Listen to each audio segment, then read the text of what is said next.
técnicas, pues porque precisamente gracias a Rogelio es que podemos hacer esta conexión para que esté dándose la transmisión en vivo. Entonces, a todos los que están conectados en este momento a la clase en vivo y a todos los que están conectados también a través de nuestro canal de YouTube, bienvenidos y bienvenidas. Estamos felices de que nos estén acompañando en este momento. Esto va a quedar en todo caso grabado para que lo puedan ver en nuestro canal de YouTube, pero en todo caso, muchas gracias por conectarse. Estamos felices y para los que nos están escuchando en este momento, esta sesión que van a ver forma parte también de una clase general que se llama la Escuela Virtual de Constitucionalismo Transformador en América Latina, organizada por el Instituto Max Planck y la Universidad de los Andes, que en todo caso va a estar también colgada en su totalidad en nuestro canal de YouTube, para que si les gusta los que escuchan en este momento a todos los amigos, también va a estar todo disponible en nuestro canal de YouTube. Entonces, bueno, este es el contexto. Muchas gracias entonces por conectarse. Bienvenidos y bienvenidas. Y lo que va a ocurrir acá es una conversación amplia entre amigos y amigas que pertenecemos a una comunidad de práctica sobre el derecho común, derecho público común de los derechos humanos en América Latina, para aprender juntos. Y también les quiero recordar que nos están acompañando personas de toda América Latina y también de Europa, estudiantes, investigadoras e investigadoras que están interesadas en llevar adelante este proyecto conjunto. En resumen, entonces, bienvenidos y bienvenidas. Los materiales están disponibles en YouTube, están disponibles en la página web y adicionalmente, si quieren seguir adelante con esta conversación, por supuesto, entren en contacto con nosotros. Yo lo que quiero es darles como una introducción general, porque lo que creo que vale la pena es escuchar a las estrellas, y cuando decía estrellas me refería particularmente a nuestros invitados, para que queremos es escucharlos a ellos y a ellas sobre lo que tienen que decir sobre esta serie de ideas que hemos llamado en realidad la comunidad de práctica en América Latina. De pronto, Laura, si me puedes hacer por favor el co-host para poder compartir mi presentación, si eres tan amable. Entonces, parte de la conversación, digamos, en ese sentido es, les recuerdo que esta conversación se enmarca en un proyecto más amplio que es el proyecto del Ius Constitucionale Comune en América Latina. Es un proyecto desarrollado en el contexto del Instituto Max Planck, pero en realidad que representa una red de universidades, investigadores, instituciones en toda América Latina y en Europa y también algunas en Estados Unidos respecto a el surgimiento de un derecho común en América Latina, que tiene diferentes niveles y que también conversa con el desarrollo del derecho interamericano de los derechos humanos. Y como parte de ese proyecto, entonces nosotros estamos desarrollando algunas ideas novedosas, o que creemos que son novedosas al menos, respecto a cómo funciona y cómo es posible ese derecho común, digamos, ese proyecto de derecho común en un contexto tan adverso, tan desigual, tan violento como es América Latina.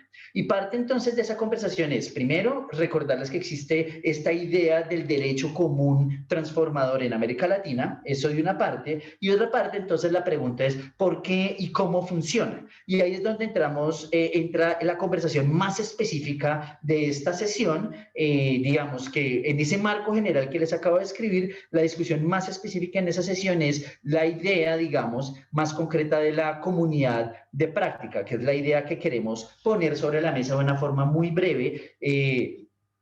Tanto el profesor von Bognandi, que va a hablar posteriormente, y yo, digamos. Y entonces, digamos, ¿cuál es la idea básica? La idea básica, esto sí quiero ser muy breve, muy concreto. Yo sé que algunos ya han escuchado esta historia, pero es para que todos estemos más o menos en la misma página. Y es, digamos, ¿cuál es la idea básica? La idea básica es, mire, en realidad, ¿qué es lo que busca en términos generales la discusión sobre el constitucionalismo transformador nacional? Y eso es una cosa que ya hemos discutido en el curso, y es que el constitucionalismo transformador nacional en realidad lo que busca es una técnica hermenéutica que se concentra en realidad en cómo a través de un proceso iterativo, cuando decimos iterativo queremos decir de diálogo constante, es decir, no es solamente un ente que toma las decisiones, la Corte Interamericana que decide algo y todo el mundo tiene que hacerle caso, sino en realidad es un proceso iterativo en virtud del cual las instituciones responden a señales de las Cortes, típicamente la Corte Interamericana, pero también las Cortes Nacionales, y se genera un proceso de comunicación en virtud del cual entonces se logra una transformación de la sociedad. Es decir, es una transformación del contexto social a través del derecho. Y esa es la idea básica del constitucionalismo transformador nacional.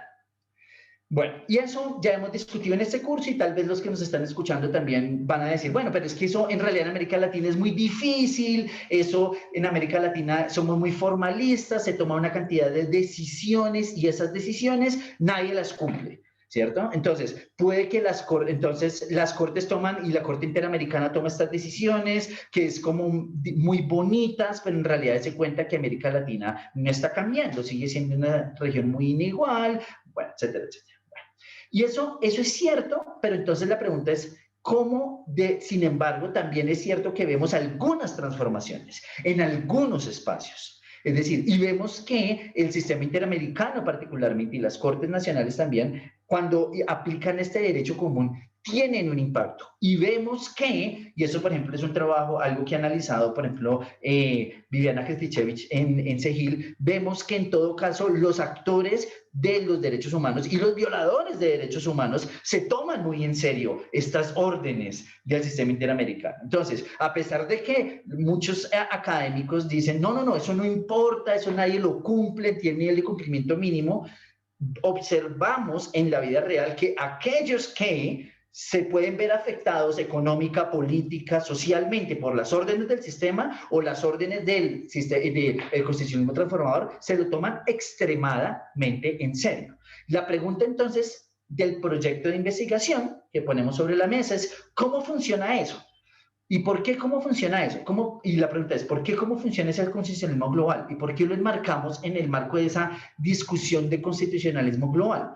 Porque en realidad, en otras latitudes, si quieren, en Europa y en Estados Unidos, nosotros hemos escuchado y se está diciendo mucho que el constitucionalismo global está muerto, que eso fue un proyecto de los años 90 de un grupo de personas que pensaban que era el fin de la historia, pero que en el marco de Trump y los nacionalismos y todo eso, en realidad la idea de que hay unos valores comunes que se deban compartir en términos de humanidad, eso es una idea ingenua o poco rigurosa.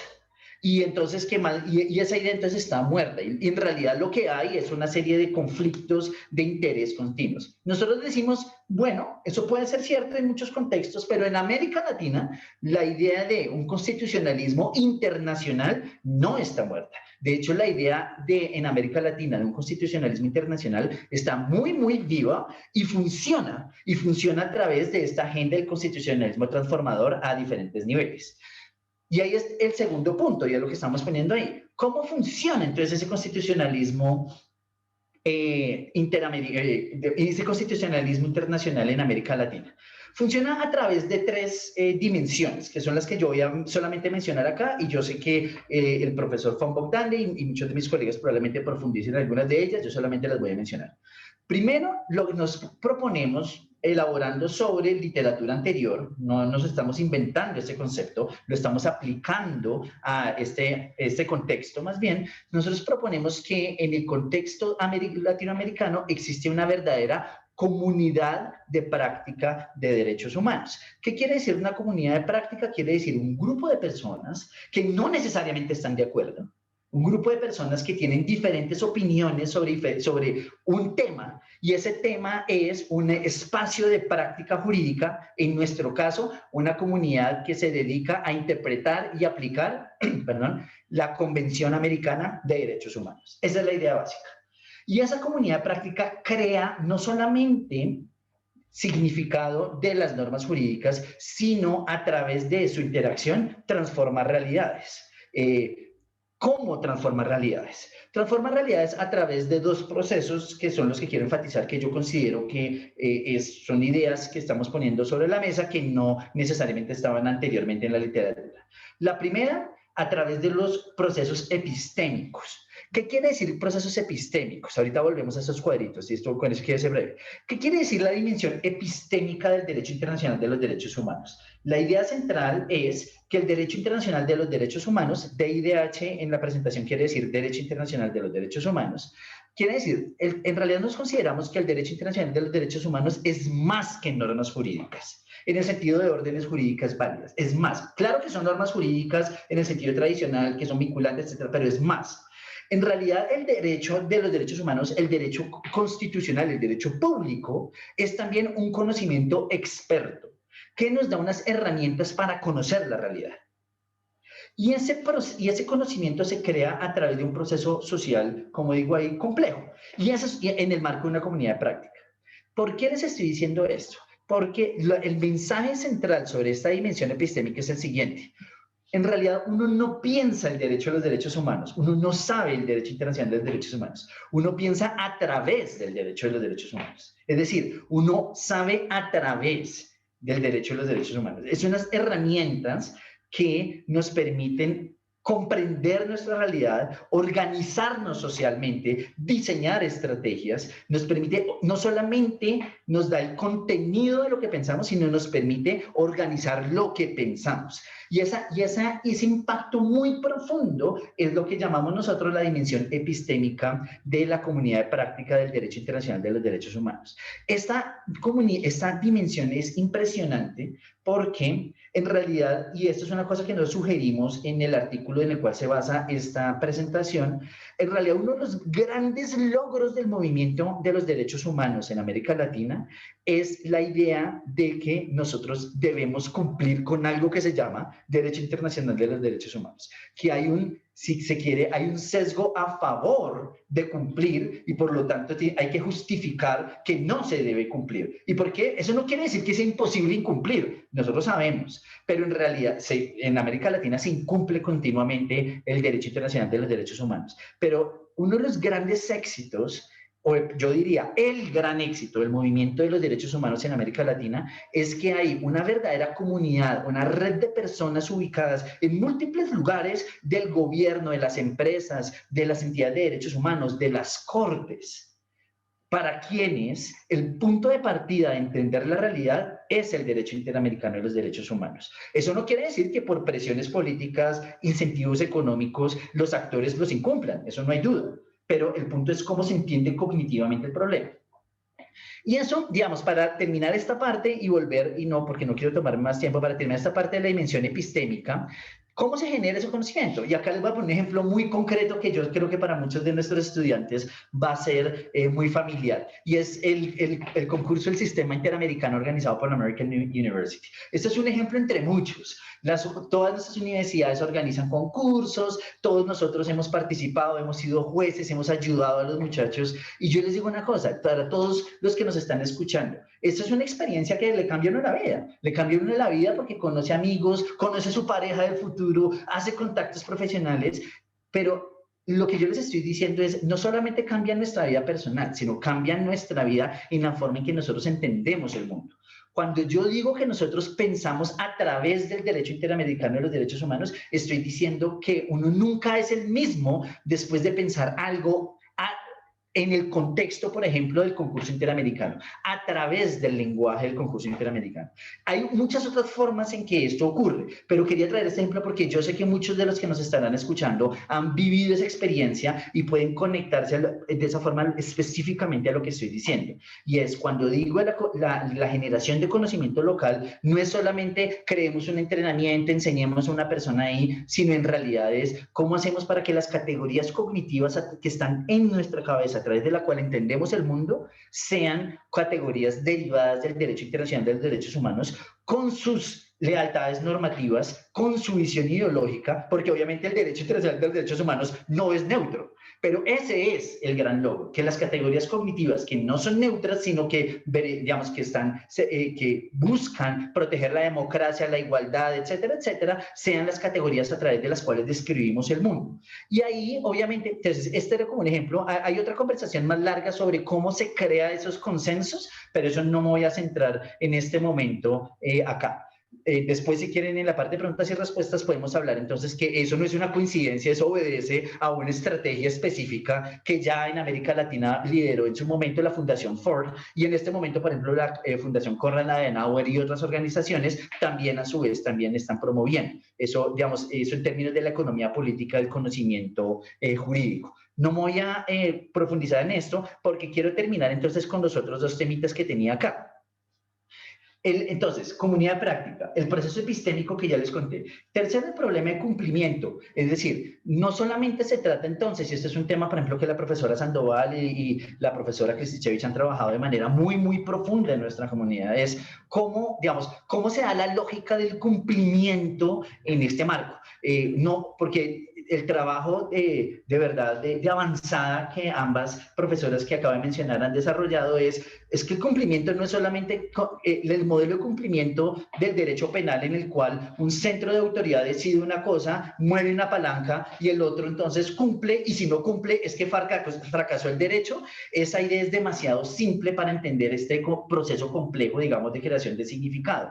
Y ese proceso es lo que nosotros acá en este texto llamamos, cuando digo nosotros, quiero decir el profesor von Bogdan y yo, nosotros llamamos un proceso de cumplimiento como transformación. Entonces, pero y esa idea entonces es que el proceso de cumplimiento es algo mucho más amplio que simplemente alguien que levanta la mano y dice, usted tiene que hacer esto, y el otro o lo hace o no lo hace. Porque como sabemos, y por ejemplo, todos hemos sido hijos, por ejemplo, y todos sabemos que cuando nuestros papás o nuestras mamás nos dicen, usted tiene que hacer esto, todos lo hacemos, pero hay muchas formas de hacerlo. O a veces no lo hacemos, pero también hay muchas formas de no cumplir una orden. Y sabemos que de la misma forma los estados también actúan, cumplen las órdenes del sistema interamericano de una forma que es mucho más compleja que simplemente registra en decir cumple o no cumple. Entonces, la tercera dimensión acá es esta idea de una teoría más compleja del cumplimiento. Y bueno, y para terminar entonces, este vocabulario nos permite intervenir en tres discusiones que ya son comunes en el sistema interamericano de derechos humanos, que ustedes ya han escuchado antes de varios profesores acá. Y es, primero, la idea de que la Corte Interamericana actúa más allá de sus poderes. La respuesta nuestra es, no, es que el mandato de la Corte es esta dimensión transformadora a través de la comunidad de práctica, es integrarse a esta comunidad de práctica. Eso forma parte no solamente jurídica, sino también en términos generales misionales del mandato de la Corte. Segundo, el argumento de, no, es que la Corte cuando la Corte Interamericana toma ciertas decisiones, simplemente está ignorando la voluntad popular, y es la crítica, por ejemplo, del caso Hellman, que ustedes ya conocen muy bien. La respuesta nuestra es, sí, esa crítica tiene mucho sentido, pero en realidad olvida que la comunidad de práctica es regional y que la única fuente de legitimidad democrática no es solamente la voluntad electoral. Hay también una dimensión de legitimidad democrática que no necesariamente está amarrada a la expresión electoral de la voluntad popular. Hay un nivel, y ese segundo nivel, que es regional, que no es necesariamente democracia electoral, ese segundo nivel es el que representa la comunidad de práctica. Y tercero, la idea, digamos, y esta idea viene mucho más de los estudios críticos legales, y es, la Corte Interamericana en realidad actúa de mala fe. La Corte Interamericana sabe que no tiene la respuesta correcta, es decir, sabe que hay un portafolio de respuestas correctas, pero simplemente actúa de mala fe y hace como si tuviera la respuesta correcta, ocultando sus motivaciones ideológicas, ocultando su juego de poder político con los estados. Nuestra respuesta a eso es, bueno, obviamente sí, digamos, nosotros no decimos que el lenguaje jurídico sea unívoco, todos sabemos que hay un cierto nivel de indeterminación en el lenguaje jurídico, eso no hay duda, pero no todo vale. ¿Y qué está fuera y qué está dentro de lo que puede aceptarse como un argumento, digamos, competente y aceptable en términos de derecho constitucional transformador? Esa línea la traza la comunidad de práctica y entonces nos sirve entonces para responder a la crítica, digamos, de la incertidumbre, si se quiere, o en algunos contextos de indeterminación del lenguaje jurídico. ¿Qué les estoy presentando? En el chat les vamos a compartir un borrador del texto del que estamos hablando. Es un texto, digamos que un borrador en español, quiero decir, la versión en inglés ya está publicada, pero un borrador de la traducción en español para que los que están conectados puedan también leerlo en español. No es una versión final, yo sé que hay algunos problemas en la traducción, pero con eso para que ustedes también lo conozcan. ¿Qué queremos hacer con eso? Queremos es Yo sé que esto es mucha información, pero queremos es como plantearles a ustedes un mapa de una serie de ideas de cómo avanzar en esta conversación respecto a el constitucionalismo transformador en América Latina. Les agradezco mucho su atención y entonces ahora sí vamos a escuchar realmente a las personas que nos pueden enseñar sobre esto, entender mucho mejor toda esta conversación. Muchas gracias, Laura. Y voy a dejar de compartir mi pantalla y si eres tan amable, da la palabra. No sé si Mariela vaya a dar la palabra. Muchas gracias.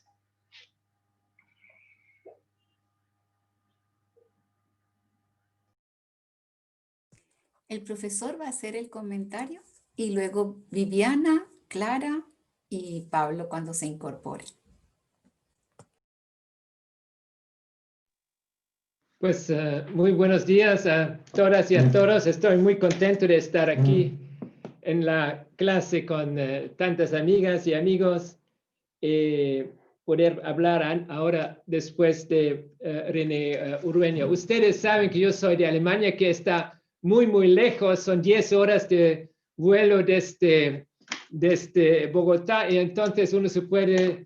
Ustedes a lo mejor se preguntan, ¿por qué hay ese interés en Heidelberg, donde ahora hace mucho frío? Estamos en otoño. ¿Por qué hay este interés en lo que está pasando en América Latina? Y a lo mejor se le explico porque a mí me interesa tanto. Eso le puede dar una idea de este derecho común en América Latina, porque la gente que está muy lejos claramente ve las cosas distintas de las personas que están cerca. Tienen mucho menos detalle, pero porque tienen otro punto de vista, una otra experiencia, una otra trayectoria, pueden ver otras cosas. Es decir, para mí es tan interesante estar en eso porque estoy convencido que ustedes han desarrollado una forma de derecho que es un aporte al derecho global, es decir, al derecho de la humanidad. Lo que están haciendo ustedes y sobre todo lo que está haciendo la comunidad de práctica de derechos humanos en América Latina es algo que interesa a todos y todas las juristas en todo el mundo que están en una situación que quieren mejorar la situación de su país. Eso es verdaderamente algo de muy, muy interesante que está pasando en América Latina, propio porque la situación es tan difícil. Y eso es el primer punto que quiero compartir. Mi profunda convicción que ustedes que están trabajando en esto, que están en esta comunidad de práctica de los derechos humanos en América Latina, tienen algo muy importante a enseñar al mundo entero. Ese es el primer punto y mi profunda convicción. Y de esto, de las muchas cosas que ustedes pueden enseñar, que nos están enseñando, quiero subrayar dos puntos estructurales muy importantes. El primer punto es la idea qué podemos hacer nosotros como juristas, como abogados. Y claro, la formación que recibimos como abogados es la idea que nuestro papel en la sociedad es ante todo intervenir en un conflicto concreto y terminar con este conflicto, dar una decisión final a este conflicto. Eso es toda la preparación, gran parte de la preparación que recibimos en las facultades de Derecho. Y claro, es una facultad muy importante, eso es algo específico que nosotros llevamos a la sociedad. Pero el constitucionalismo transformador en América Latina, lo que está haciendo la comunidad de práctica en América Latina, dice y nos enseña que el papel de los abogados, de los juristas, puede ser mucho más importante.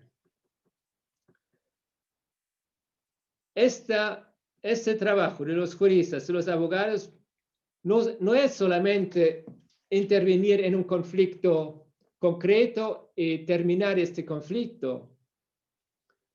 Más bien, el trabajo de los juristas, de los abogados, en el propio mundo del derecho es de afrontar problemas estructurales de la sociedad. Y eso es algo muy nuevo de llegar a hacerlo. Ya en la posterioridad había algunas constituciones que tenían la idea que el derecho a lo mejor puede dar una contribución a afrontar los problemas estructurales. Es muy importante la Constitución de Querétaro de 1917. Ahí claramente hay la idea que la transformación es un instrumento para cambiar, mejorar la sociedad. E igualmente la Constitución de Weimar de 1919 también tiene esta idea, que en la Constitución hay un programa jurídico para mejorar la sociedad, para afrontar los problemas estructurales de la sociedad. Sabemos todos que las dos constituciones han fallido. No ha funcionado en ninguno de esos países. En ningún país los juristas han sido capaces de desarrollar los instrumentos jurídicos de una manera para afrontar estos problemas estructurales. Algo parecido se puede decir de la Constitución italiana de 1948. Esto también tenía esta vocación, pero no ha llegado a desarrollar los instrumentos. En cambio, ustedes en América Latina sí han hecho este trabajo, han hecho este paso para desarrollar instrumentos jurídicos que abordan estos problemas estructurales. Y eso es lo están estudiando en el curso. Eso es una gran innovación. Una gran innovación que tiene una lección para todo el mundo. Eso es el segundo punto. El tercer punto es entonces cómo ver esta contribución, cómo juzgar, cómo evaluar esta contribución, cómo evaluar el trabajo que está haciendo la comunidad de práctica en América Latina. Y ahí también ustedes tienen una lección para todo el mundo.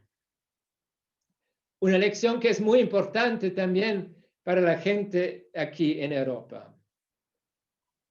Y eso porque normalmente se piensa, se mide, se juzga el éxito de la intervención de un tribunal, de una corte, pero también de una ley, de cualquier acto jurídico, en su cumplimiento.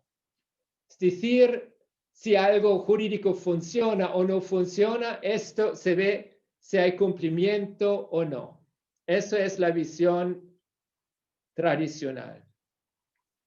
Y eso claramente tiene el efecto que los abogados, las abogadas, las cortes y muchas instituciones y personas que tienen las facultades de decidir son muy cautas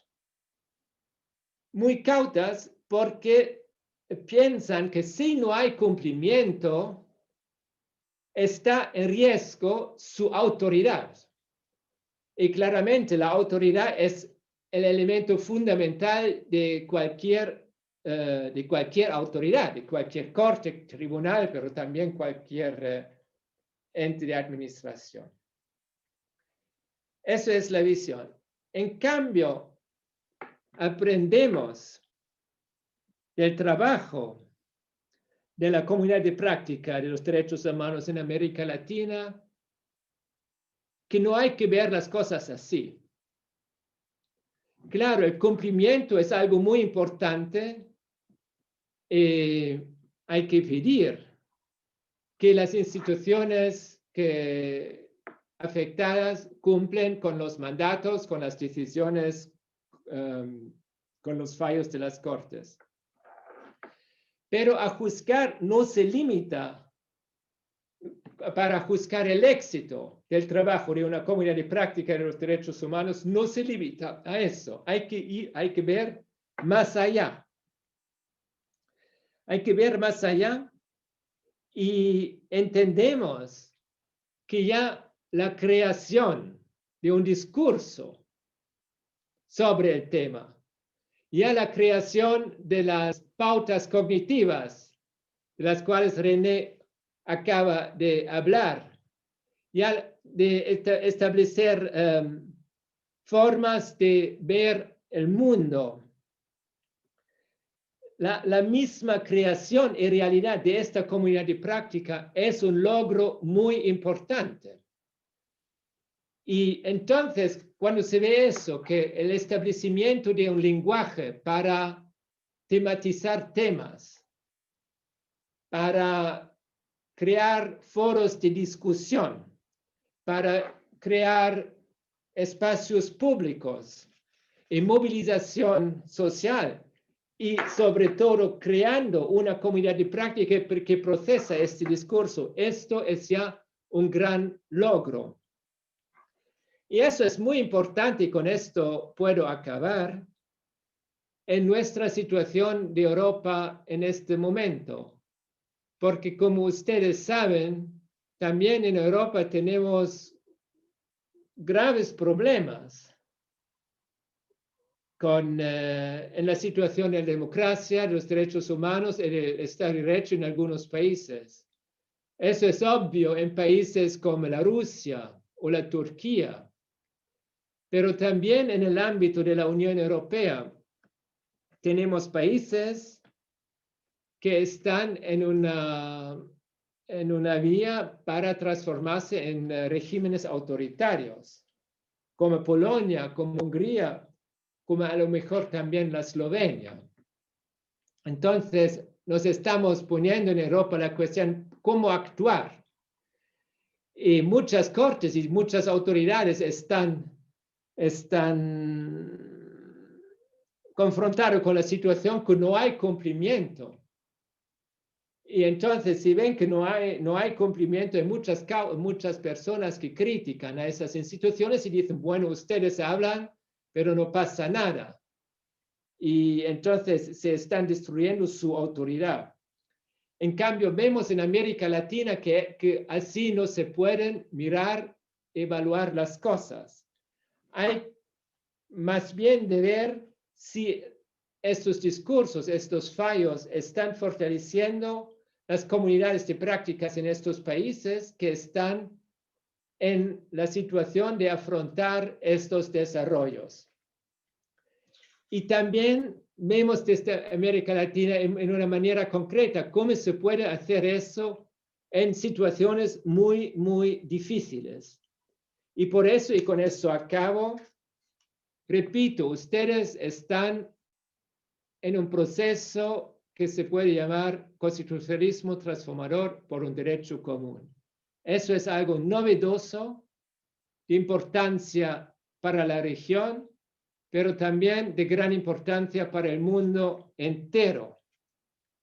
Ustedes han cambiado al mundo entero a ver cuál es el papel posible de los abogados, de los juristas, en una situación muy difícil, porque nos ha mostrado que también por el derecho se pueden afrontar problemas estructurales. Y también nos han enseñado cómo hay que mirar y juzgar el éxito de tales procesos, y nos han enseñado que hay que tener mucha paciencia, pero al mismo tiempo mucha tenacia en trabajar en esto. Estoy seguro que ustedes que están escuchando en este momento tengan tanto la audacia como la paciencia en eso. Muchas gracias por su atención y ahora estoy muy curioso de los otros colegas. Gracias. Gracias, profesor. Y ahora Viviana Kristešević, o con una mirada muy particular dentro de la comunidad de práctica. Bueno, muchísimas gracias. Buenos días, buenas tardes. Espero que estén todas y todas muy bien. Yo quería compartir 3 reflexiones muy breves sobre este tema que es tan interesante y por supuesto me encantaría que estuviéramos todas y todos juntos en una sala para poder discutir en mayor profundidad, pero acá voy y voy a lanzar 3 ideas centrales. Uno es que creo que uno de los desafíos del ICAL y de esta comunidad de práctica y una de las empresas en las que estamos involucradas e involucrados es en repensar los límites y las posibilidades del derecho y de esta comunidad de práctica como herramientas para el cambio social, para la igualdad, para la democracia, para el Estado de Derecho.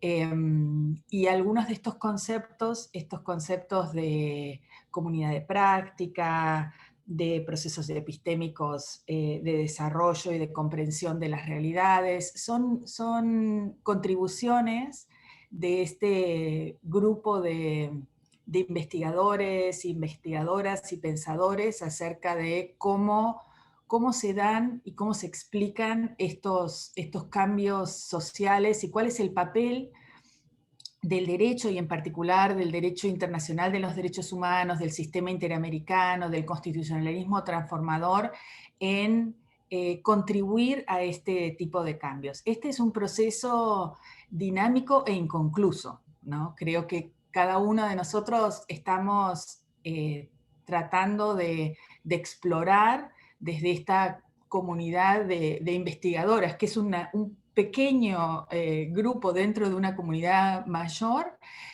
parte de estas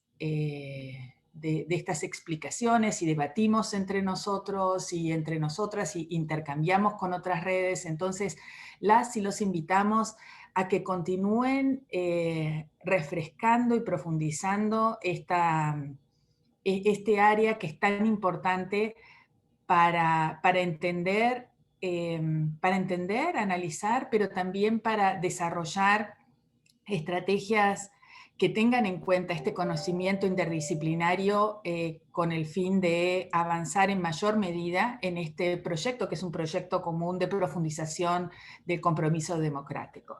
En segundo lugar, quería señalar algo que para mí es interesante e importante en mi propia práctica y en la de muchas de las organizaciones de derechos humanos y de quienes trabajamos representando víctimas.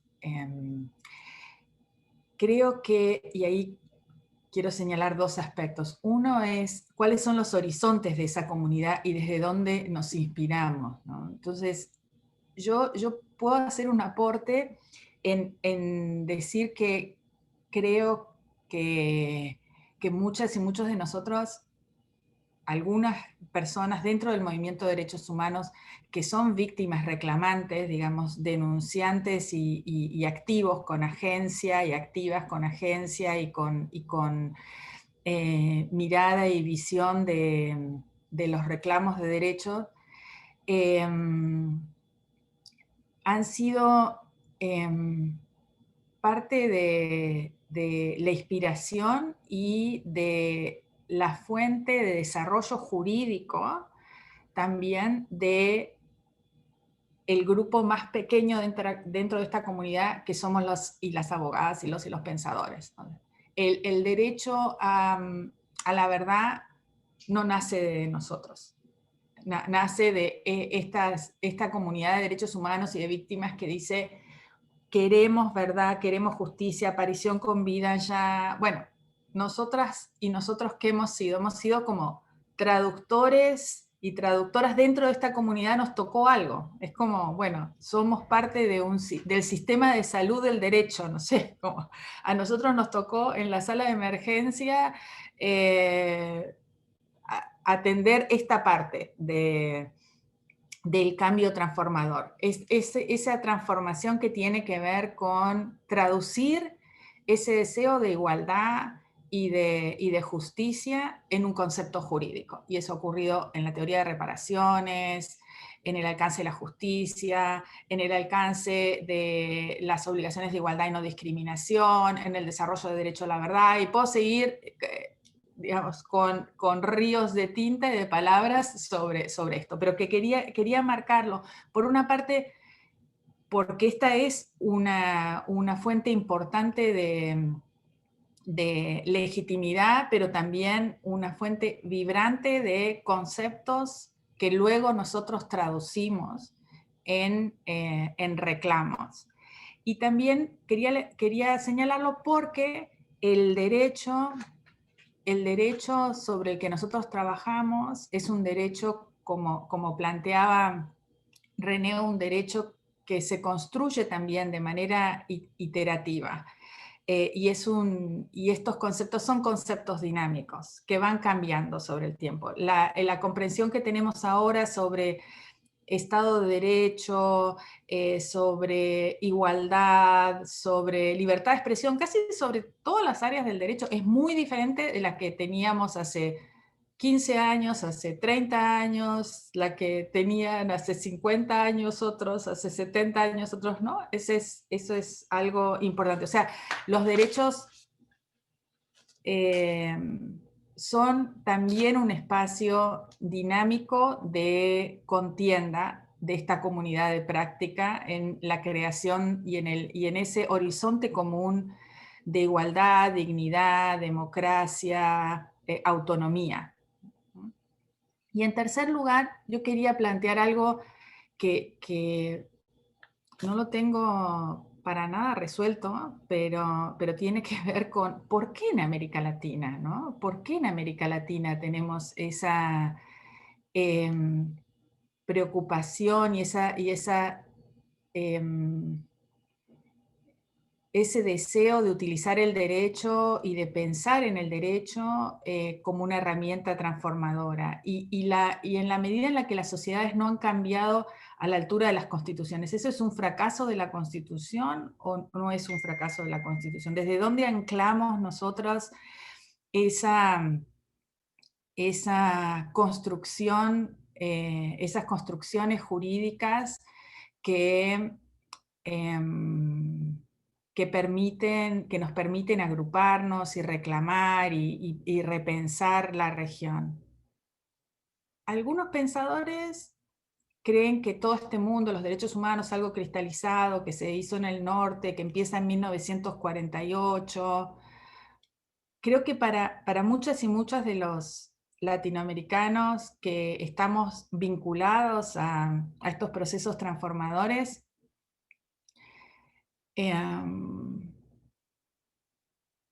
1917, no sé, la Constitución mexicana no es un fracaso, es una de estas herramientas que han marcado el derecho latinoamericano y el derecho internacional de los derechos humanos, y que precede muchos de estos desarrollos, que también recogen y dialogan, ¿no? con estos procesos de transformación y de cambio. Y quizás ahí dejaría como 2 o 3 preguntas para nuestra comunidad, ¿no? Y es, ¿podemos llegar a un consenso acerca de cuáles son nuestros puntos de partida como comunidad para el desarrollo de nuestro derecho común, transformador, de nuestro ICAL, de nuestro constitucionalismo transformador latinoamericano? Y cómo eso marca en parte, de una manera dinámica también, lo que son las contribuciones actuales del derecho interamericano y de esta comunidad que excede al derecho interamericano a las transformaciones en derechos humanos a nivel regional y a nivel global. Y luego la otra pregunta que nos dejaría sería, ¿qué explica, ¿no?, también ese dinamismo, ese cuestionamiento y ese anclaje en lo jurídico de una buena parte de las personas y de los procesos que han tratado de generar cambios profundos en nuestra región? Y ahí a mí se me ocurren un montón de respuestas y de temas a discutir, ¿no? Los papeles que han tenido algunos de nuestros filósofos y filósofas, algunos de los espacios que ha habido para el cuestionamiento de los modelos establecidos como de nuestra historia colonial y de liberación y de cuestionamiento de muchas estructuras dadas, que creo que, bueno, que quizás dan algunas de las pistas para responder, pero me encantaría que sigamos como comunidad explorando también, como un proceso así de historia y sociología, antropología de esta comunidad amplia, entender por qué en América Latina el derecho ha sido siempre esta herramienta tan profunda de reclamo. El derecho como, no solo como conjunto de normas, sino como un concepto normativo transformador y también como un espacio de agrupación o de agregación de una comunidad de reclamo sobre los temas, ¿no? Entonces, disculpen que si esto fue un poco desordenado, pero bueno, espero que podamos seguir discutiendo estos temas que son absolutamente fascinantes, pero además que tienen un sentido importantísimo como contribuciones a esos cambios que deseamos todas y todos. Muchas gracias, Viviana. Y siempre, además, por insistir en el ICAL antes del ICAL, lo compartimos y seguimos reflexionando todas y todos sobre estas ideas que nos has dejado. Y ahora continúa Clara. Muchas gracias. Mariela. Gracias, Mariela, y hola a todos y todas. Muchísimo gusto. Soy Clara Sandoval. Es para mí un placer estar hoy con ustedes y compartir algunas reflexiones. Soy colombiana, pero me encuentro trabajando en la Universidad de Essex, en la Escuela de Derecho y Centro de Derechos Humanos, y he sido parte de esta magnífica iniciativa, el ICAL, que siempre me ha abrazado. Así que muchísimas gracias por abrirme el espacio. Algunas reflexiones. Quisiera hacer muchísimos comentarios porque todas las presentaciones que me antecedieron y las reflexiones son todas muy valiosas e importantes, pero me voy a concentrar en algunas. Quiero comenzar por el tema de cumplimiento, implementación, impacto, porque fue un tema que salió, es un tema en el que trabajo mucho, así que lo siento como muy cercano. Empiezo por ahí. Y lo que quisiera decir es que el tema está en el corazón de la comunidad de práctica del ICAL, y está porque si uno se aleja de la idea de si se cumplió o no se cumplió con el derecho, uno se acerca a procesos mucho más complejos como los que ya aproximaba el profesor von Bogdandy o como los que mencionaba también René, de implementación y de impacto. Y en ellos uno se da cuenta que se trata de procesos y de dinámicas donde se asienta, se confirma y se desarrolla la transformación social a través del derecho. Entonces, es una manera de ver la realidad del derecho, cómo se juega esa comunidad de práctica, el cumplimiento del derecho a través de procesos y dinámicas que acentúan, confirman y desarrollan ese potencial transformador. Y ya tendremos la oportunidad en una próxima clase de meternos de cabeza en el tema de implementación, que es el concepto que yo prefiero utilizar, y un poco en el tema de impacto. Pero ahora me quiero referir al tema de la comunidad de práctica, que sugiere muchísimos temas que ya Vivi ponía sobre la mesa, que me encanta que los ponga porque estoy completamente con ella. Y algo que desde mi experiencia, yo soy académica, pero también soy practicante, soy abogada, también litigo casos, tengo a las víctimas metidas en el corazón, así que tengo que ponerlo sobre la mesa. Pero a mí ha habido un concepto que siempre me ha movido mucho y que creó Miriam Jimeno, que es una antropóloga colombiana, y es este concepto de comunidades dolientes, comunidades de dolor, y cómo ellas se encuentran de verdad en la fuente de la comunidad de práctica. O sea, lo que decía Vivi, no fuimos nosotros los abogados los que nos inventamos esto, el derecho a la verdad no lo hicimos nosotros, es completamente cierto. Estas comunidades de práctica han sido creadas realmente desde la base de las víctimas, desde su lucha, desde su resiliencia, desde su trabajo diario.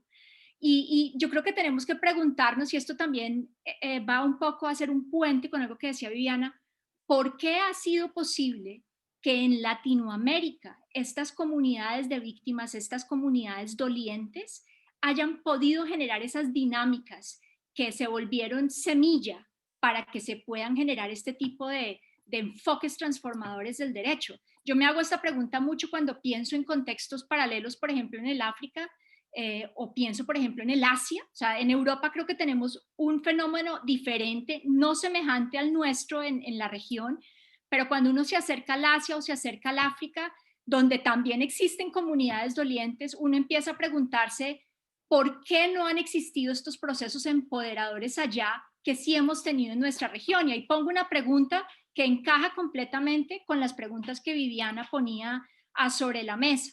Pero yo también creo que un elemento, o sea, esto no responde a la pregunta, pero sí creo que es un elemento que permite reflexionar al respecto, es la presencia de actores en nuestras sociedades dislocados dentro del Estado y por fuera del Estado que han permitido algún tipo de apoyo a esa resiliencia de las víctimas. Algún tipo de institucionalidad ha existido que ha permitido respuestas por fuera de lo que sería una respuesta hegemónica del derecho, una respuesta que no permite la lucha social, ¿sí? Entonces creo que esa es parte de la respuesta, pero no es la única respuesta. Y creo que también la resiliencia que se da, este es un proceso que hay que analizar mucho, cómo funciona la capacidad de no decir hasta aquí, sino yo continúo hasta el día que me muera, porque esa ha sido la actitud de nuestras víctimas frente al constante no, no, no. O sea, ahí se han generado unas dinámicas bastante interesantes que valdría la pena analizar desde el punto de vista jurídico o sociojurídico para entender qué es lo que ha permitido ese empoderamiento social y cómo eso le ha dado como tracción a la comunidad, a la comunidad de práctica. Ese es otro punto que quería hacer. Un punto que también quería mirar y que está un poco ligado es cómo se dan las dinámicas internas de esta comunidad de práctica. Me refería a un elemento de ella, la comunidad doliente, la víctima, pero como muy bien decía René, esta comunidad de práctica no está integrada por personas y sujetos que piensan igual, que tienen las mismas bases. Dentro de ella encontramos agentes bastante diversos y que en muchas ocasiones se encuentran en tensión frente a las formas como entienden el derecho de los derechos humanos.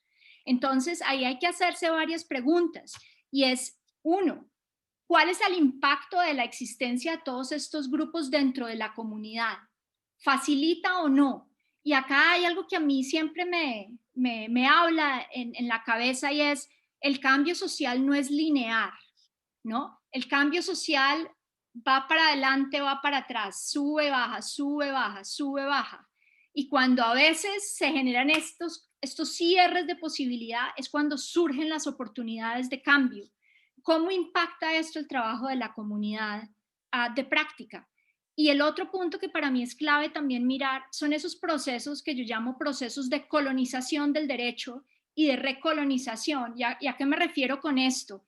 Me refiero a que obviamente al haber tensiones y pugnas políticas sobre qué conceptos deben predominar, cómo entender y cómo influenciar socialmente desde diferentes perspectivas de los derechos humanos, lo que vemos que sucede es que algunas tienden a volverse hegemónicas, y ahí se generan unos procesos complejos de si colonizo y atraigo algo hacia un lado más progresivo o si colonizo y llevo algo hacia un lado menos progresivo.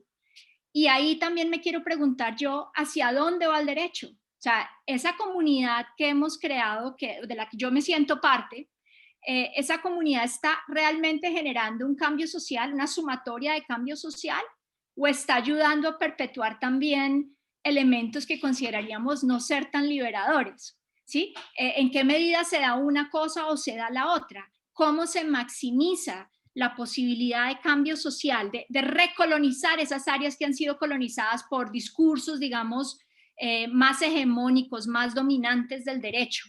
Que creo que ese análisis hay que dárselo. Y yo creo que en nuestra comunidad de práctica con el sistema interamericano hemos visto varias fracturas en el discurso, muy interesantes, cómo se han ganado terrenos gigantes, por ejemplo, en temas de derechos económicos, sociales y culturales, en temas de derechos indígenas, cómo se está metiendo el sistema, por ejemplo, en temas de tierra, en temas de negocios y derechos humanos. Pero esto ha sido a través de una lucha, estas eran áreas ya ganadas por el discurso ortodoxo, que están volviéndose, o así lo vemos, como una ganancia del discurso más heterodoxo. Pero ¿hasta qué punto eso es cierto? ¿Hasta qué punto? ¿Hasta qué punto nos está dejando ir el sistema en relación con lo que quiere hacer, con las prácticas más avanzadas de cierta dimensión de la comunidad de práctica? El otro punto que quisiera hacer tiene que ver con el gran aporte que se puede hacer, digamos, desde lo académico al análisis del derecho. A mí algo que me interesa mucho y que aprendí en algún momento de uno de mis supervisores, de las personas que me inspiró a mí durante mi doctorado, William Twining, es la necesidad de siempre pensar en la salud del derecho. Él siempre me decía, o me dice porque él todavía está vivo, es muy importante pensar en eso, en qué podemos hacer para hacer que el derecho siempre sea oxigenante. Y en ese sentido yo creo que tenemos que pensar desde una manera más multi e interdisciplinar. O sea, la comunidad de práctica, uno de los desafíos que tiene para volverse todavía más poderosa, las versiones más heterodoxas, llamaría yo, las versiones más activistas de esa comunidad de práctica, tienen definitivamente que conversar con otras disciplinas, con la antropología, con la sociología, con la economía fundamental, con varias disciplinas, porque si nos quedamos solamente en el mundo de lo netamente jurídico, el poder de ese discurso al que me he venido refiriendo llega hasta cierto límite. Entonces sí creo que hay una oportunidad de oxigenar al derecho a través de hacer mucho más trabajo multi e interdisciplinar. Y otro desafío que tiene la comunidad de práctica es cómo traducir estos lenguajes de emancipación social, de transformación social, que nos entendemos entre nosotros, pero que no son siempre de fácil traducción para el común de la gente. Y yo sí creo que una posibilidad de expandir su potencial transformador es definitivamente, está en la capacidad de este lenguaje de traducirse al lenguaje del común, de explicarle a la gente hoy que está en la calle, que nos pregunta, pero ¿por qué tendríamos que hablar de derechos humanos? Pero es que los derechos humanos están mandados a recoger. ¿Cómo le explicamos a esa gente en un lenguaje claro que los derechos humanos no están mandados a recoger, que por el contrario han transformado y van a seguir transformando prácticas sociales? Y yo creo que para eso tenemos que hablar con comunicadores sociales, tenemos que pensar en el arte, tenemos que pensar en cómo traducir los resultados, tenemos que hablar de resultados. Estas son sociedades que ven muchísimo el tema del cuánto, ¿sí? Entonces yo creo que tenemos que tener la capacidad de hablar esos lenguajes que se vuelven dominantes a través de nuestro propio lenguaje. Y creo que lo dejaría ahí. Muchísimas gracias. Muchas gracias, Clara. Efectivamente, estamos muy convencidos que hay que ampliar este discurso público para que abarque a todas nuestras grandes mayorías y que pueda este potencial de la comunidad de práctica traducirse aún más en lo que viven las y los ciudadanos. Pero ya tenemos a Pablo Saavedra con nosotros y entonces te damos la palabra, Pablo, como desde la mirada de uno de los actores que se define en el paper como un centro, como uno de los puertos de estas redes que se han ido tejiendo en el sistema interamericano para generar un nuevo discurso que describe con el derecho las realidades sociales y las transforma. Muchísimas gracias por estar con nosotros. Gracias, Mariela. Disculpas a todos por llegar tarde. Saludo a Armin. Un abrazo que va para el otro lado del continente. Espero que ya haya cruzado el Atlántico. Y a todos quienes están en el otro lado, un abrazo grande. Y a Clara, a René, y a todos, a Viviana y a todos quienes veo por ahí, buenos amigos. Disculpas por llegar tarde porque estaba justo en una charla de mi país. Y interesante, quiero partir con eso. Era con las clínicas jurídicas. Y las clínicas jurídicas me planteaban el caso que cómo pueden hacer el litigio estratégico sobre diferentes fenómenos ocurridos en Chile después de las revueltas sociales del año pasado. Y yo solo me dediqué a escucharlo. Cómo están buscando espacio en los tribunales con demandas estratégicas. Y me hicieron una pregunta. Me dijeron, elija algo donde el sistema interamericano tenga una identidad propia y haya mercado.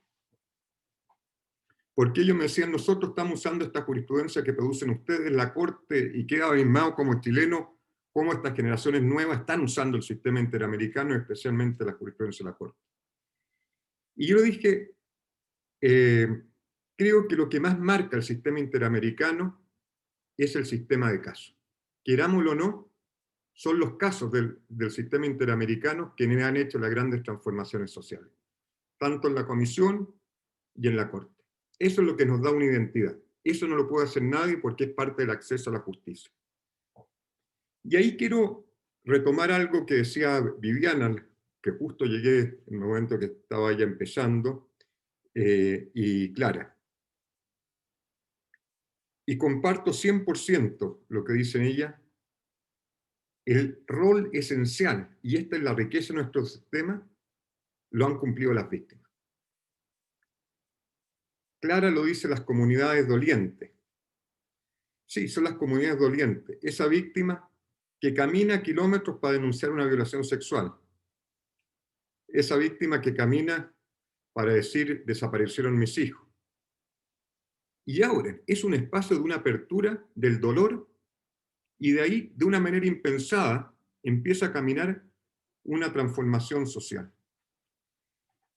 Y ahí me llevó una segunda reflexión, que yo creo que es la esencia de nuestro sistema interamericano comparado con otros. Es una idea que se me ocurrió escuchándola. Somos, en el sistema de casos, un espacio de creación del derecho a través del diálogo.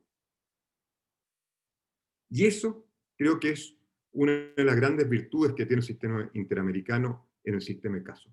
Son espacios de diálogo. ¿Y por qué digo son espacios de diálogo? Uno, porque creo que una esencia que nos ha marcado y nos marca nuestra identidad, escuchamos a las víctimas. Y hay que escucharlas. Y a partir de ese sentimiento, de esa historia personal, uno le da un contenido humano al derecho. Veamos un concepto. El concepto de reparación integral. Es una transformación totalmente humanística del derecho. Lo más fácil hubiese sido una indemnización. A partir de escuchar a las víctimas, que las violaciones no se solucionan con pagar dinero, sino el daño es mucho más profundo, empieza a haber una evolución. Entonces, esa es la importancia, yo creo, de estos espacios de diálogo que hay. Y como todo espacio de diálogo que dura años, son espacios de diálogo dinámico. Y esto nos lleva a ser un tribunal dinámico.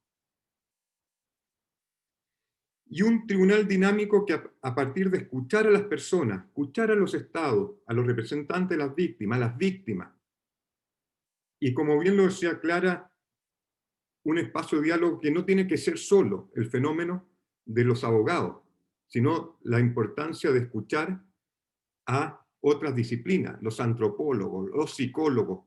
Y esa yo creo que es una de las grandes riquezas que tenemos como sistema interamericano, que es una creación del derecho interdisciplinaria, a partir de escuchar a diferentes actores sociales. Que es una gran diferencia a lo mejor que tenemos con el sistema europeo. Las víctimas no juegan un rol fundamental. Y eso es, creo, Viviana los conoce mejor y Clara, que las víctimas creen en el sistema a pesar de todos nuestros peros, porque se les escucha, y eso es un elemento de dignificación. Entonces, quiero poner esto, es un espacio de diálogo. Y este espacio de diálogo también nos ha llevado a nosotros a evolucionar. Unos conceptos importantes, como a veces, y yo lo veo cómo hemos ido evolucionando nuestra jurisprudencia, entender los temas de derechos humanos como fenómenos sociales a veces, como unas problemáticas sociales. Y cómo esto hemos empezado a incorporar elementos de la sociología jurídica en el análisis del derecho, el concepto de interseccionalidad. Varias confluyentes para entender el porqué de la violación y la afectación a las víctimas. Es clave, es clave. Y eso es propio de una evolución de ir escuchando a diferentes actores sociales. Entonces, eso quiero destacarlo dentro de este espacio de diálogo. Nosotros, yo digo de la perspectiva de la Corte, somos un vehículo, una herramienta que coayuda en este ius constitucional común y en esta transformación. Pero la creación viene desde las víctimas y todos vamos armando este puzzle dinámico. Como digo, el puzzle del sufrimiento con una perspectiva de derecho. Este diálogo es eso. Después quiero ver también que muchas veces ponemos que nuestros sistemas son para avances estructurales. Sí. Mucho se hace avances estructurales, pero también otra las riquezas, y se puede ver de otra perspectiva, evitar también retrocesos estructurales. Y especialmente en el mundo que vivimos hoy. No solo son avances, porque el derecho es conquista, sino también evitar retrocesos estructurales, por ejemplo, por aquellos nostálgicos del ayer, de las leyes de amnistía u otros elementos. O aquellos que les gusta permitir que sigan habiendo exclusiones sociales, discriminaciones históricas en nuestro continente. Hay un avance, pero también hay una tensión que nos busca el retroceso, y por eso las diferentes comunidades y actores importantes, que es este empoderamiento para evitar estos retrocesos estructurales que hoy en día están muy vivos en nuestra América. Y el último que quería compartir en esta pequeña reflexión, que es el espíritu, estamos como todos vamos contribuyendo en esto. Nosotros, como digo, la Corte es un vehículo, un elemento este punto. Nosotros no tendríamos sentido si no tenemos una víctima. Y una víctima, como dicen, que abrió su dolor o que creyó en un sistema y empezó un peregrinaje de vida. Pues con todo lo que nos demoramos, soy crítico, ustedes ya me escucharon una vez,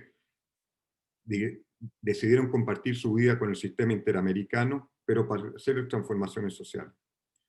¿Cómo ustedes, cuando hablamos de estos conceptos de control de convencionalidad para llevar la transformación interna, alguien tiene que hacer la exigibilidad del control de convencionalidad? Y esos son ustedes básicamente el día de mañana para llevar a la transformación interna.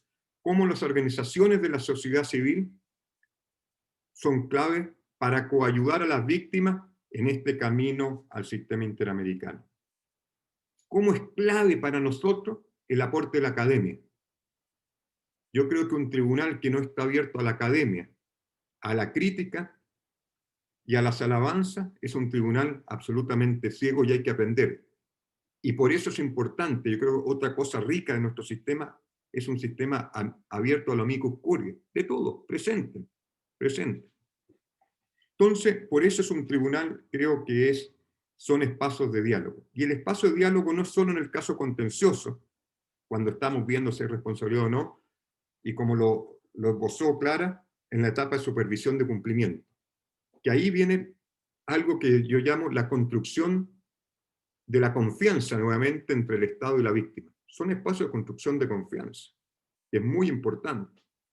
Cómo esa víctima que le hicieron desaparecer, la violaron, etcétera, le hicieron desaparecer a sus familiares, fue objeto de una violación macabra, tiene que recobrar una confianza en esa gente del Estado, en esa institución que fue la que le violó. Entonces, son espacios dialógicos, no solo en la etapa de responsabilidad de Estado, sino después. Y eso yo creo que es también un sistema abierto y hace algo muy propio de nuestro sistema, y lo quiero destacar, que lo que nos da la dinámica propia.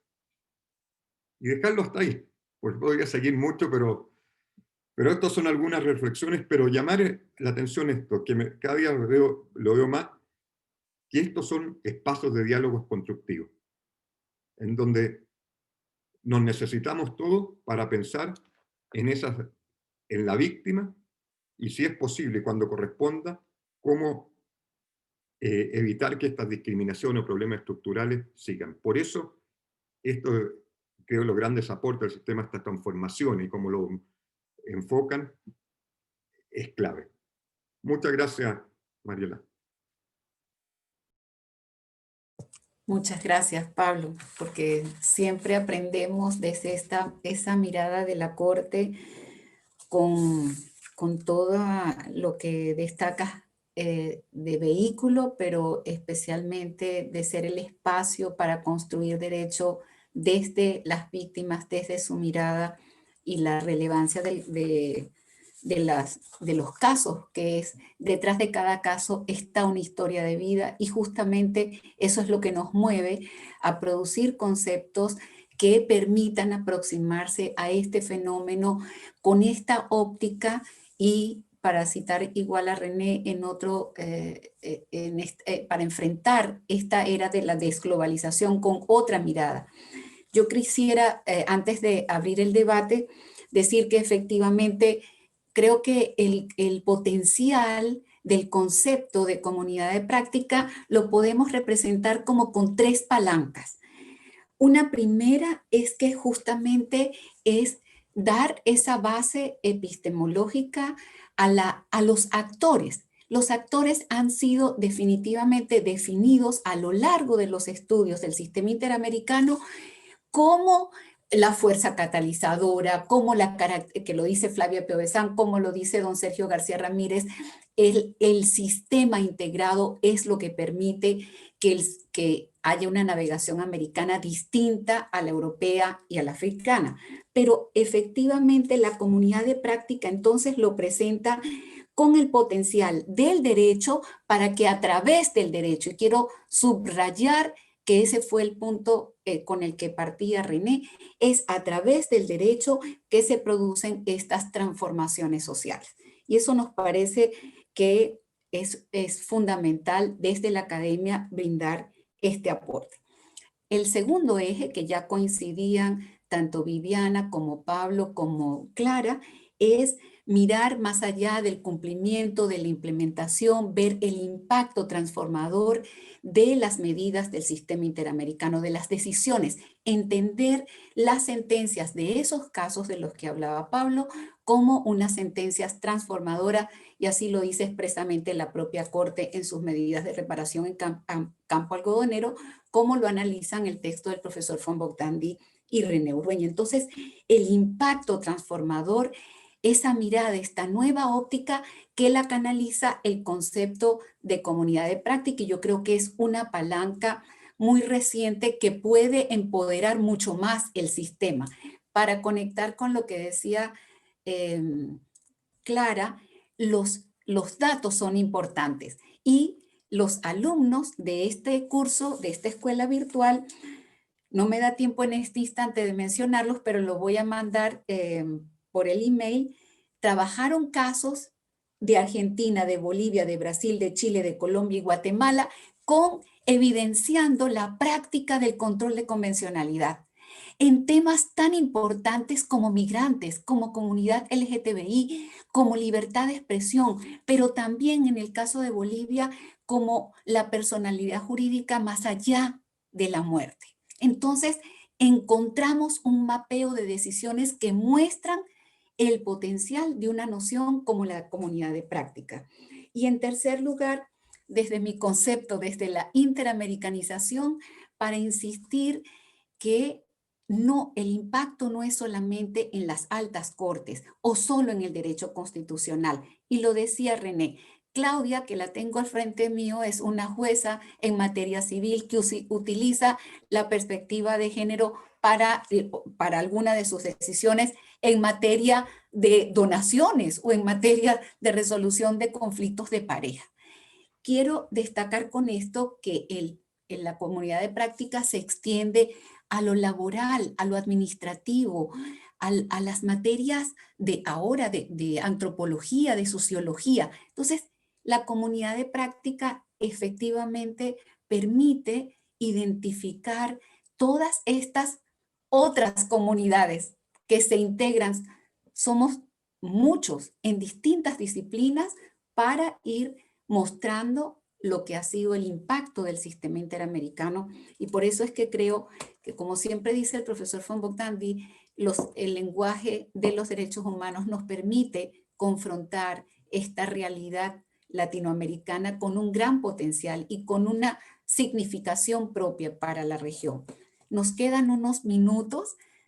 Y aquí sí ya dejo a Laura, que se maneja muy bien, ¿verdad, René? Con todo el tema de recibir un par de preguntas o las réplicas, o como, ¿qué piensas tú, René? De acuerdo, entonces yo creo que sí, pues, no quisiera que nos pasáramos demasiado del tiempo, porque por lo que es por la mañana yo sé que muchos y muchas tienen que ir a otras actividades. Entonces, yo creo que Laura, demos espacio para 2 o 3 preguntas y luego respondemos rápidamente y cerramos, si eres tan amable, si eres tan amable. Listo, sí señor, estoy acá eliminando los destacados para poder verlos a todos y todas. Bueno, antes de empezar, ya ahora sí los veo a todos y todas. Muchas gracias al profesor von Bogdandy, al profesor Saavedra, nuevamente al profesor Urueña, la profesora Morales, a la profesora Viviana, que ya no nos acompaña, y a la profesora Clara Sandoval. Creo que todas sus intervenciones nos animan y nos dan esperanza para continuar en la práctica de busca de los derechos humanos. Entonces, tenemos unos breves minutos y creo que tenemos muchas preguntas. Entonces, como decía el profesor Urueña, vamos a unas 3 intervenciones. Entonces, veo que ya Adriana Torres tiene la mano levantada. Entonces, nos quedarían 2 intervenciones más. Pues si tienen preguntas, el panel está abierto. Entonces, Adriana, si quieres, adelante. Muchas gracias, Laura. No, yo tenía una pregunta con respecto al texto del profesor René y el profesor von Bogdandy sobre el constitucionalismo transformador, donde se menciona justamente que el constitucionalismo debe responder a las diferentes dinámicas y a las transformaciones que se dan en la región, y por lo tanto, por eso es que se habla de que no puede ser estático. Entonces, justamente, por ejemplo, en la región ahorita se está dando una movilidad, debido a la crisis venezolana, una movilidad migratoria significativa, ¿no? Entonces, también esto se ha visto reflejado en muchos pronunciamientos que ha hecho la Comisión, y bueno, y también en algunas decisiones de la Corte en materia migratoria. Pero quería preguntarles tanto a René como al profesor,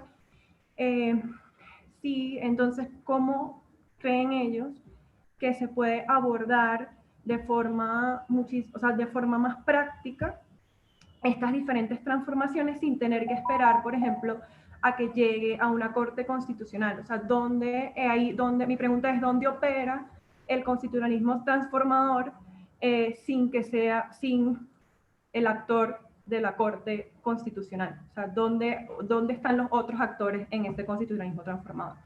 Muchas gracias. Bueno, no sé si hay alguna otra pregunta para que los profesores y panelistas respondan antes de darle la palabra al profesor Armin o al profesor Urueña antes de responder. Bueno, no veo más preguntas, entonces les doy la palabra. Adelante. Profesor Armin, si desea puede comenzar, o René, listo, adelante. Bueno, es una pregunta muy importante y muy difícil que nos pone Adriana Torres. Y bueno, estoy curioso qué va a decir René, pero a mi modo de ver, una comunidad de práctica de derechos humanos y un constitucionalismo transformador es muy difícil imaginar sin una corte. Un sistema jurídico está construido en torno a una corte, y eso también se ve muy claramente en las garantías universales, que tienen mucha dificultad a tener una realidad importante en el mundo. Es decir, la corte no es todo, es solo una parte, pero es un elemento central. Es un elemento central de un discurso de derechos humanos que tiene un impacto. Lo bueno en América Latina es que cuando en un país el poder judicial no funciona, hay otras cortes. Ante todo hay la corte interamericana, y a veces también hay cortes de otros países que pueden intervenir, impactar en un país.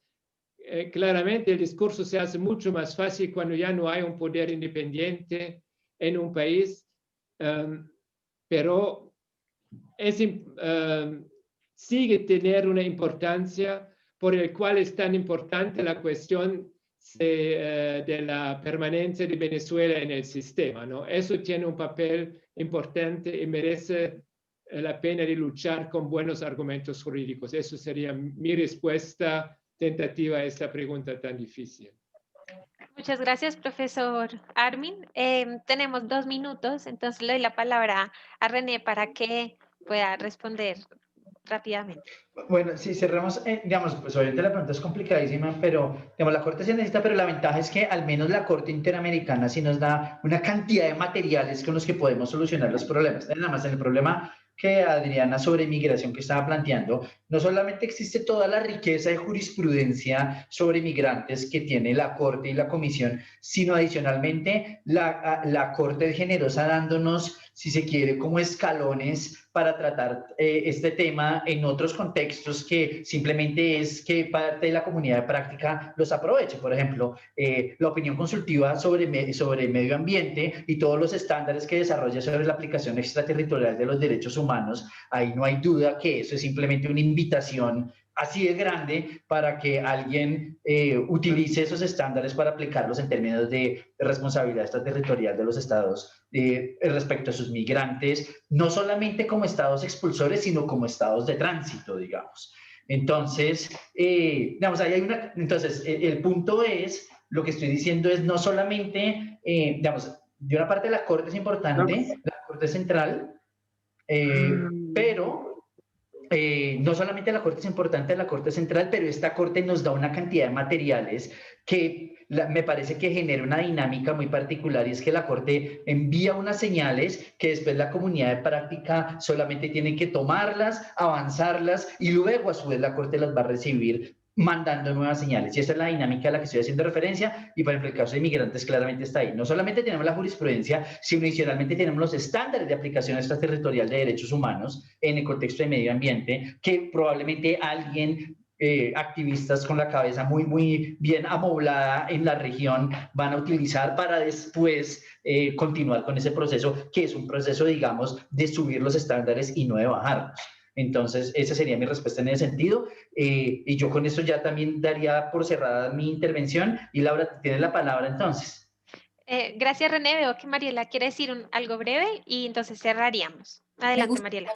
Me gustaría preguntarle a Pablo si puede agregar algo en el caso de Venezuela. Esto es maldad, una venezolana preguntándome por Venezuela. No, pero quiero retomar algo como lo que decían, siguiendo la línea de Armin y René, es la importancia del sistema interamericano. Ustedes, como saben, Venezuela se fue. Yo creo que lo tocamos en una clase pasada. Se fue de la Corte, de la Convención y de la OEA.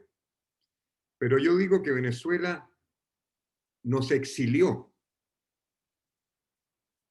nos abandonó. Este es un exilio. ¿Por qué un exilio? Porque yo creo que en el ADN de los venezolanos que creen en la democracia y el Estado de Derecho, el sistema interamericano está vivo. Como lo estuvo vivo los peruanos que creían en el Estado de Derecho en la época del presidente Fujimori y nos exiliaron. Porque la historia se repite, nos exiliaron, no fuimos, pero cuando cambiaron las circunstancias, nos dejaron entrar con todas nuestras maletas y nuestra convención completa. Entonces, yo creo que eso también es muy importante verlo, que todo esto que creemos está en el ADN de las personas y a veces la idiosincrasia de los países. Y yo creo que Venezuela es uno de los países fundacionales de nuestro sistema interamericano. Por eso lo digo así, está en el ADN. Está en un momento que estamos en el exilio, pero volveremos. Y eso creo también es la importancia de entender el sistema interamericano y el rol que cumplimos en largo plazo. Gracias. Gracias, doctor Saavedra. Bueno, nos pasamos unos 2 minutos de tiempo, pero creo que fue una charla muy esperanzadora, que tenemos bastantes, como les decía, retos. Y creo que fue una charla que da inicio a este tercer módulo de futuros posibles, nuevas formas de pensar el use común, que definitivamente nos da esta mirada. Entonces, muchas gracias a todos y todas nuevamente por conectarse. Les invito nuevamente a la siguiente clase, que será el miércoles 25 de noviembre a las 17:30 hora Colombia. A quienes nos están viendo desde Europa, a veces Mariela madruga, bueno, trasnocha con nosotros, pero igual están cordialmente invitados. Vamos a estar con la decana de la Facultad de Derecho de la Universidad Alberto Hurtado de Chile, la profesora Miriam Enríquez, y hablaremos de ICAL y género. Entonces están todos cordialmente invitados. Nuevamente, muchísimas gracias. Fue una experiencia magnífica. Entonces nos vemos hasta la próxima. Hasta luego. Entonces voy a cerrar la sesión. Gracias, hasta luego.